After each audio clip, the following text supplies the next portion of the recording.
네, 오늘도 금요 기도회, 금요 찬양 예배 나오신 여러분도 환영합니다. 우리 앞뒤 사람 한 번 더 인사했으면 좋겠습니다. 여러분의 삶을 응원합니다. 주님의 삶, 주님 안에서 여러분의 삶을 응원합니다. 네, 이렇게 인사했으면 좋겠습니다. 네, 오늘 느헤미야서 말씀 세 번째 시간입니다. 우리 같이 말씀 봤으면 좋겠습니다. 말씀은 느헤미야 2장 11절부터 3장 15절까지 말씀 저와 같이 교독했으면 좋겠습니다. 제가 읽겠습니다. 내가 예루살렘에 이르러 머무른 지 사흘 만에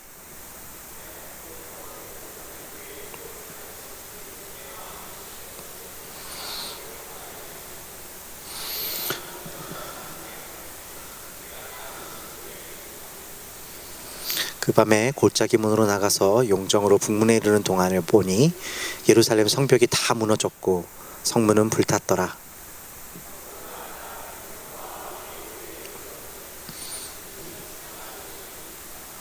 그 밤에 시내를 따라 올라가서 성벽을 살펴본 후에 돌아서 골짜기 문으로 돌아왔으나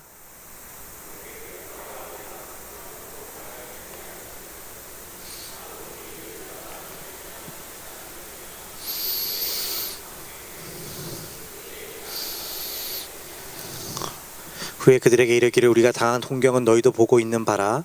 예루살렘이 황폐하고 성문이 불탔으나 자 예루살렘 성을 건축하여 다시 수치를 당하지 말자 하고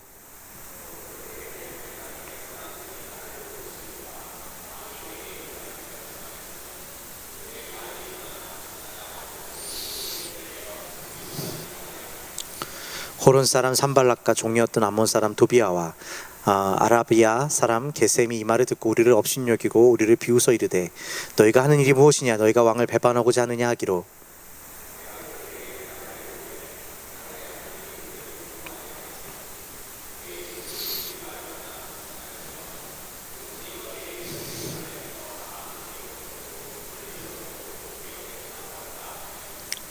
그때 대제사장 엘리야십이 그의 형제 제사장들과 함께 일어나 양문을 건축하고 성별하고 문짝을 달고 또 성벽을 건축하여 한메아 망대에서부터 하나넬 망대까지 성별하였고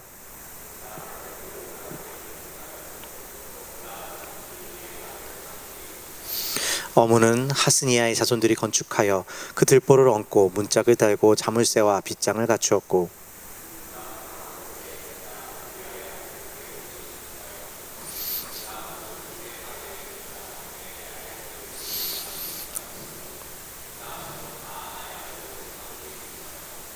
그 다음은 두고와 사람들이 중수하였으나 그 귀족들은 그들의 주민들의 공사를 분담하지 아니하였으며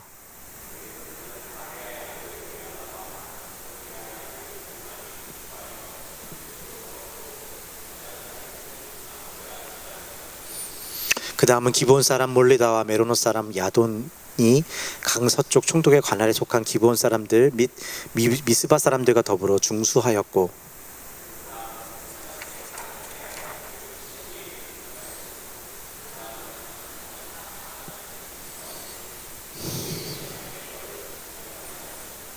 그 다음은 예루살렘 지방의 절반을 다스리는 후르의 아들 르바야가 중수하였고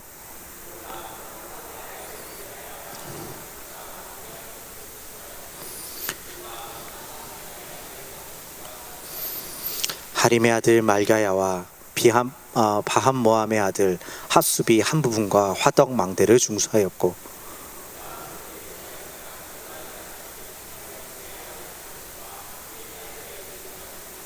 골짜기 문은 한운과 산노와 주민이 중수하여 문을 세우며 문짝을 달고 자물쇠와 빗장을 갖추고 또 분문까지 성벽 1000규빗을 중수하였고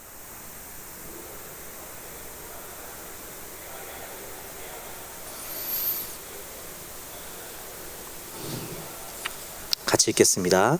성문은 미스바 지방을 다스리는 고로세의 아들 살룬이 중수하여 문을 세우고 덮었으며 문짝을 달고 자물쇠와 빗장을 갖추고 또 왕의 동산 근처 셀라모가의 성벽을 중수하여 다윗성에서 내려오는 층계까지 이르렀고 아멘. 네, 오늘 말씀에 보니까 이 느헤미야라는 사람이 이제 왕의 명령을 받고 이제 그 땅으로 돌아왔습니다. 유다의 땅에 돌아와서 가장 먼저 했던 일은 아마 사흘 동안은 아무것도 했던 일이 없었던 것 같습니다. 그리고 오늘 말씀의 기록에 보니까 이제 예루살렘 성 안에 있는 유대인들이나 혹은 그들을 대적하고 그들을 실제적으로 다스렸을 것으로 추정되는 이 사마리아 사람들에게 또 이 사람이 왔다는 소식은 전해졌지만 어떤 움직임이 없었기 때문이었는지 그 사흘간은 아주 잠잠했었다라고 기록되어 있는 것 같습니다. 그리고 그가 가장 처음에 한 일은 누구에게 힘을 빌리거나 사람들을 만나서 지금 이 상태가 어떠합니까? 유다 사람들의 그 현황을 묻는 것이 아니라 밤에 조용히 나와서 자기의 짐승만을 데리고 나와서 그 성을 이렇게 둘러보는 것 장면이 시작됩니다. 오늘 말씀 다시 한번 띄워주시면 좋겠는데, 이렇게 보시면 지금 우리가 딱 눈에 들어오지 않지만 몇몇 구절들을 통해 지금 이 느헤미야가 기록하고 있는 그 성의 상태가 어떤지를 우리가 좀 볼 수가 있습니다. 이렇게 보면 13절에도 예루살렘 성벽이 다 무너졌고 성문은 불탔다. 그 12절에 보니까 내가 탄 짐승 외에는 다른 짐승이 없었다. 그리고 14절에 보니까 탄 짐승이 지나갈 곳이 없었다. 그러니까 이런 말들이 말해주는 게 무엇이냐면 더 이상 마치 다시금 이 성을 세운다는 게 불가능한 것처럼 같은 날이고 이 짐승조차도 이곳에 살지 못하는 그런 완전한 황폐했던 땅의 모습을 보여주고 있는 것이죠. 느헤미야는 지금 그 땅을 지금 그가 탄 짐승과 함께 돌아보면서 여러분 무슨 생각을 했을까요? 느헤미야가 처음 이것을 보면서 저는 물론 그것을 보면서 어떻게 하면 이것을 다시 세울 수 있을까, 혹은 어떻게 하면 이것을 다시 만들 수 있을까에 대한 고민을 했을 수도 있겠지만, 전 개인적으로 느헤미야가 여기서 그 땅을 돌아보면서 기도하면서 이제 하나님께서 어떻게 이 황무지에서 하나님의 성벽을 일으킬 수 있는지에 대한 그 기도를 소망하는 기도를 계속 하지 않았을까 생각을 해봅니다. 이 사람이 나중에 느헤미야가 자신의 그 유다의 리더들을 만나서 그들과 그들에게 복음을 이야기하고 하나님께서 어떻게 자기를 도우셔서 하나님의 손이 자기와 함께 하셔서 그 땅에 다시금 성벽을 짓게 하실 수 있었는가라는 것을 나누는 장면을 보면, 그렇기 때문에 이건 단순히 사람들에게 거의 어느 정도 조금만 이루어지면 금방 다시 세울 것 같은 그런 상황 속에서 여러분 힘냅시다, 여러분 조금만 더 하면 우리가 성벽을 이룰 수 있을 것입니다 라고 말할 수 있는 것이 아니라, 사실은 어쩌면 다시는 무너져 버리고 다시는 세워질 수 없는, 정말 그들의 눈에 보기에는 이거는 심지어 조금 세우다가 한번 무너져 버린 거기 때문에 여기엔 소망이 없다라고 말할 수밖에 없는 그 성벽 가운데 이 느헤미야가 서 있는 것이겠죠. 그 성벽의 참혹함과 그리고 그곳에 살고 있는 사람들의 참혹함을 보면서 그는 어쩌면 절망했을 수도 있고 때로는 마음속에 어려움이 가지고 있었을지 모르지만, 오늘 말씀에 보니까 그 가운데 믿음이 있었다는 사실을 볼 수가 있습니다. 여러분, 믿음이라는 게 무엇이겠까요? 우리 생각에 믿음이라는 것이 생길 수 있는 여러 가지 방법이 있을 거라고 생각할 때가 있습니다. 나한테 조금이라도 내가 지금 이 길을 걸어가는데 내가 목표로 하고 내가 생각하고 있는 그것을 이룰 수 있기 위해서 조금이라도 뭔가 힌트가 주어지고, 조금이라도 내가 가는 길에 있어 하나님 요만큼만 도우시면 제가 이 믿음의 길을 갈게요 라고 고백할 때가 우리는 많지만, 때로 하나님께서 우리에게 요구하시는 믿음은 정말 그것만 도와주시면 될 것 같은데 그것마저도 보여주지 않을 때가 있다는 것이죠. 마치 황폐한 것 같은 상황 속에 있다는 것이죠. 근데 그럼에도 불구하고 오늘 이 느헤미야서를 통해서 하나님께서 우리에게 주시는 마음 중에 하나는, 어쩌면 그렇기 때문에 하나님밖에 하실 수밖에 없는, 하나님만이 하실 수 있는 일이기 때문에 그 일을 위해서 이 정말 모든 것이 황폐한 그 땅 위에 하나님께서 느헤미야를 부르셨고, 정말 사람들은 한 번 했다가 실패했기 때문에 더 이상은 세워질 수 없다라고 말하는 그 상황 속에서 하나님의 도우심을 구할 수 있는 믿음을 느헤미야에게 부어주셨고, 또 느헤미야를 통해서 그 성벽을 짓겠다고 말씀하시는지 모르겠습니다. 사랑하는 성도 여러분, 우리 삶에, 여러분의 삶의 자리가 혹은 여러분의 건강, 가정, 때로는 어떤 여러분의 삶의 자리 속에서 모든 것이 무너져 버렸고 내가 해봤는데 안 되더라. 그리고 내가 그렇게 하는 데 있어서 하나님이 조금이라도 뭔가 도움을 주시고 사인을 주시고 먼저 믿음을 가질 수 있을 만큼의 뭔가를 주셔야지라고 생각했는데 그것이 없다고 해서 그것이 하나님께서 돕지 않으시는 것이 아닙니다. 하나님의 손이 거기에 있고 어쩌면 우리 눈에 보기에 완전히 무너진 곳이기 때문에 하나님만이 하실 수 있는 일이 있음을 기억해 주시기 바랍니다. 그렇다면 그 하나님께서 하시는 일이라는 게 뭘까요? 오늘 말씀에 보니까 3장 이후의 모습을 보면 그 여러 사람, 사실은 제가 3장 전체를 읽고 싶었는데 3장 전체에 보면 어떤 사람이 어떤 성벽을 건축하고 이런 일들이 시작되는 모습이 쭉 보입니다. 성벽이 이제 다시 건축하는 시작의 모습이 시작되고 있죠. 그러면서 이 느헤미야는 어떤 성벽이 어디서부터 어디까지는 누가 지었고라는 이름을 반복해서 들려주고 있습니다. 여러분 저는 어렸을 적에 고향 교회가 건축되는 것을 본 적이 있습니다. 저는 한국에서 충북 제천이라고 아주 시골에서 태어나서 자랐는데 저희 아버님은 건축을 하시는 분이셨기 때문에 사실 그 사실 어떤 신앙에 대한 깊이가 없으셨음에도 불구하고 어쩌다 보니까 건축하실 수 있는 분이 교회에서 저희 아버님밖에 없어서 건축위원장이 갑자기 되신 겁니다. 시골에서 작은 도시에서 건축이라는 것을 할 줄 아는 사람이 너무 없었기 때문에 그냥 얼떨결에 아버님이 그렇게 건축위원장이 되셨던 거죠. 근데 당시 아버님 말씀을 들어보면 저희 아버님 보시기에는 교회 건축은커녕 이 작은 건물 하나라도 지을 수 있을까라는 생각을 하게 되었다고 합니다. 그 이유 중에 하나는 건물 건축에 대한 경험이나 지식을 가지고 있는 사람도 없었을 뿐만 아니라 대부분의 성도님들이 교회 옆 시장에서 생선이나 어떤 좌판을 가지고 팔던 상인들이었고 어떤 큰 돈을 교회 건축을 당장 만들어낼 수 있는 분이 없으셨다는 것이요. 이런 사람들을 데리고 어떻게 우리가 교회라는 건축을 할까 고민을 하시다가 오히려 이 신앙에 대한 생각이 전혀 없으셨던 저희 아버님이셨기 때문에 어쩌면 이거는 당장 이 건축이 될 일이 아닌 것처럼 보이셨다라고 이야기합니다. 근데 아이러니하게도 아버님은 고백하시기를 자신이 신앙이라는 것을 알게 된 시간이 그 교회를 건축하고 나서라고, 건축하는 과정을 보고 나서라고 지금도 고백을 하십니다. 갑자기 성도들이 기도했더니 하늘에서 일확천금이라도 떨어졌기 때문에 저희 아버님이 그런 신앙에 대한 고백을 하게 되셨을까요? 누군가 갑자기 큰 돈을 헌금했기 때문에 그러셨을까요?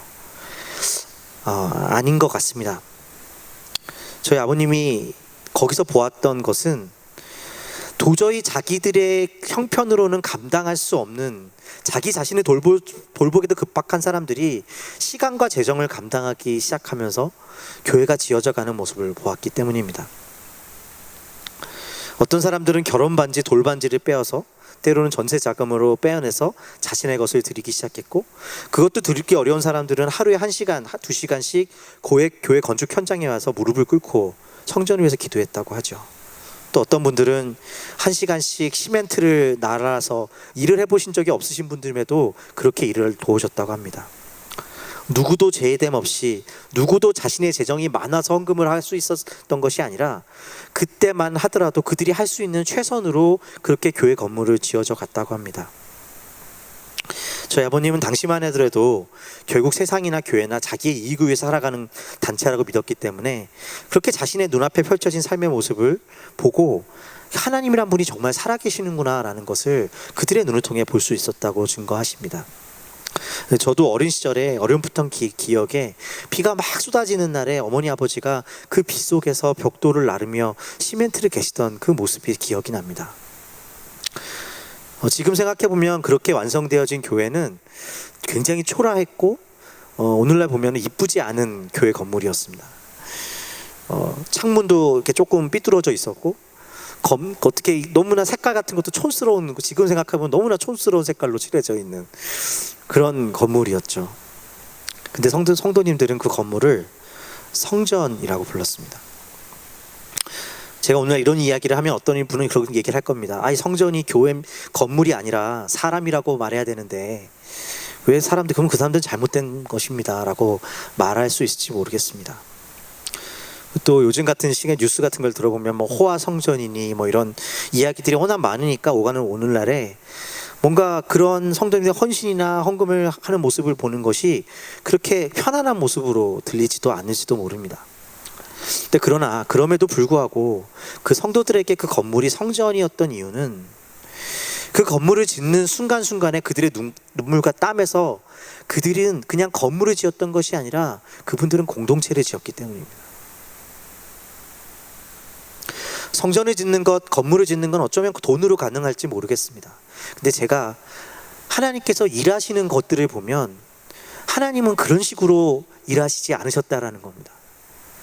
왜 하나님께서 마치 우리 가운데 아까 말씀드린 것처럼 느헤미야가 바라봤던 그 흙무더기 속에서 다시 그 일을 해나가는 모습을 볼 때 어떤 한 사람의 유력한 사람이나 왕이 주는 강력한 힘이라든가 왕이 주는 어떤 사람들을 동원한 것이 아니라 어떻게 보면 그 속에 연약한 자들이었던 유다 사람들을 통해서 그 일을 해내가기 시작했을까요? 저는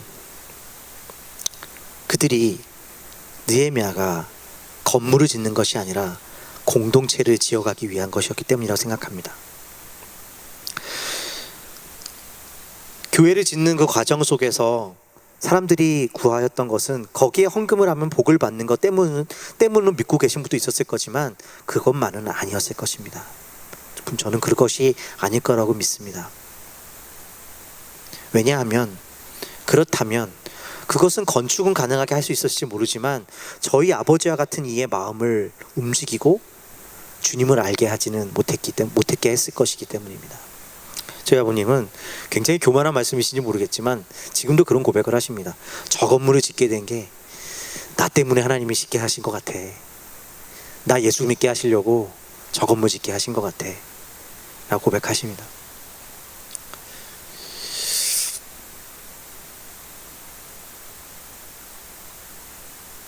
자기를 돌아보지 않고 어쩌면 주님을 향한 감사와 주님께서 내 삶에 주신 그 은혜 때문에 그 소망 때문에 그리고 그 삶을 통하여서 이 교회를 통하여서 하나님의 나라가 지어져 가는 것을 구하며 그렇게 자기의 것을 드렸던 사람들의 것으로 만들어진 성전을 저는 성전이라고 부를 수 있다고 생각합니다.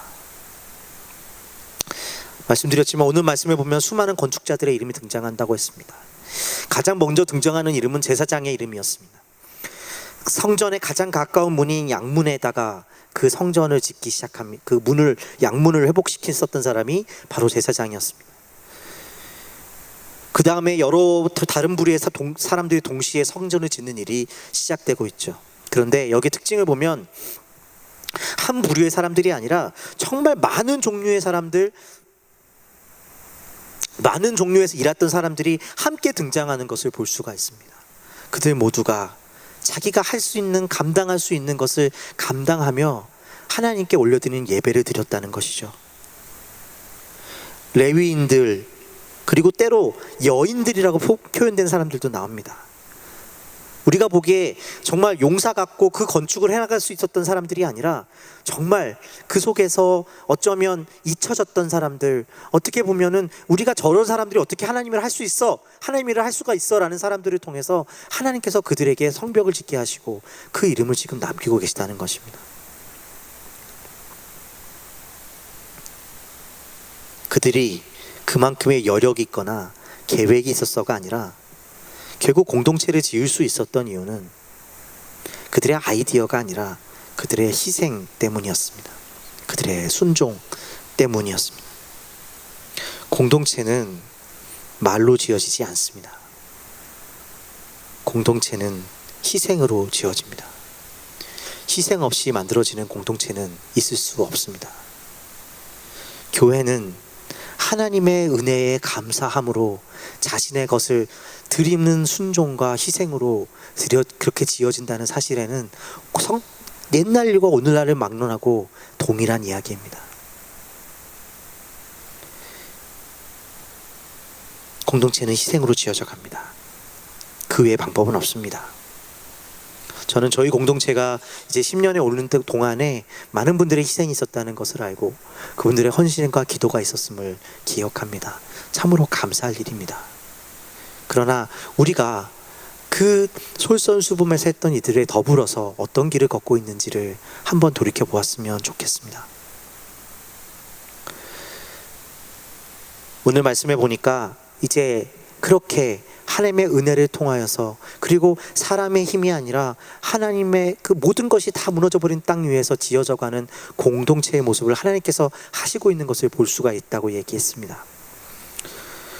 그러나 3장의 말씀을 뒤에 3장 말씀 후반부를 보면, 4장 말씀 초반부를 보면 이 느헤미야가 이런 공동체를 지어가는 과정 속에서 이제 그 사마리아 사람들이 위협을 하고 있는 모습을 보게 됩니다. 산발랏을 비롯한 사마리아 사람들이 성벽을 짓던 유다 사람들을 위협하기 시작하죠. 그들은 4장 2절에 이렇게 이야기합니다. 이 미약한 유다 사람들이 하는 일이 무엇인가? 스스로 견고하게 하려는가? 여기서 보는 원수들의 공격은 언제나 너희 연약함을 보라라는 것입니다. 너희가 너무 미약하지 않냐? 너네가 무슨 일을 할 수 있다고 그러느냐? 너희 과거에도 실패했고 앞으로도 하지 못할 것이다 라고 말하고 있죠. 그러나 이 말을 좀 더 정확히 표현하면 이런 말입니다. 너희라고 별반 다를 것이라고 생각하느냐? 라는 것입니다. 굳이 그렇게 남들 안 하는 일을 해나가면 살아봐야 너희라고 뭐가 그렇게 다를 줄 아느냐?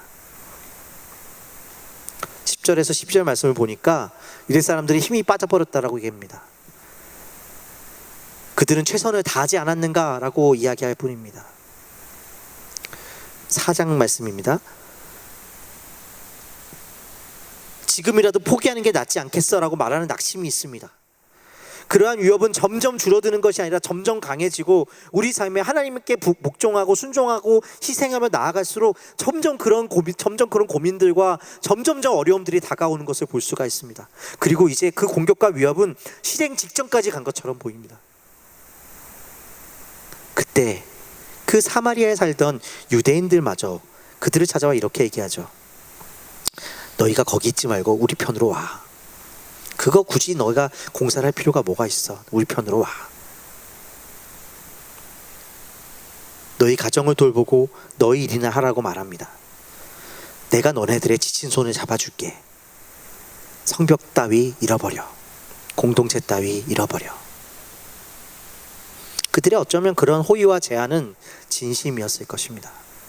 그러나 이때 느헤미야는 기도하기 시작합니다. 무엇이라 기도합니까? 그의 기도의 첫 마디는 이것이었습니다. 여호와여, 저들의 말을 들으시옵소서.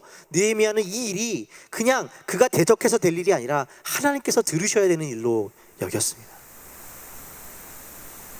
우리가 가지고 있는 믿음과 우리가 가지고 있는 힘으로는 그 유혹과 다가오는 그 위협을 이겨낼 수가 없는 것입니다. 근데 하나님께 이렇게 나가는 겁니다. 하나님, 그 기도를 들어주십시오. 하나님께서 그 일을 들으셔서 주님께서 일하셔야 합니다. 고백하고 있는 것입니다. 사랑하는 성도 여러분, 주의 일에는 늘 어려움이 생깁니다. 주의 길을 걸어가는 가운데 우리의 삶은 때로 느헤미야가 보았던 것처럼 성벽 위에서 아무것도 보지 못하는 삶을 걸어갈 때도 있고, 때로 이 사람들이 주는 아주 리즈너블한 정말 유혹과 제한 속에서 우리가 포기해야 하는 것처럼 느낄 때가 있습니다. 그러나 성도 여러분, 기억하시기 바랍니다. 주의 길을 따르는 것이, 순종하고 공동체로 지어져 가는 것이, 하나님 나라를 지어져 가는 것이 우리 삶의 가장 큰 복입니다. 여러분 삶에 그것이 방해가 아니라 그것을 넘을 수 있는 만한 힘, 그 믿음이 여러분의 있기를 주의 이름으로 축원드립니다. 주께서 여러분을 도우실 것입니다. 함께 기도하겠습니다.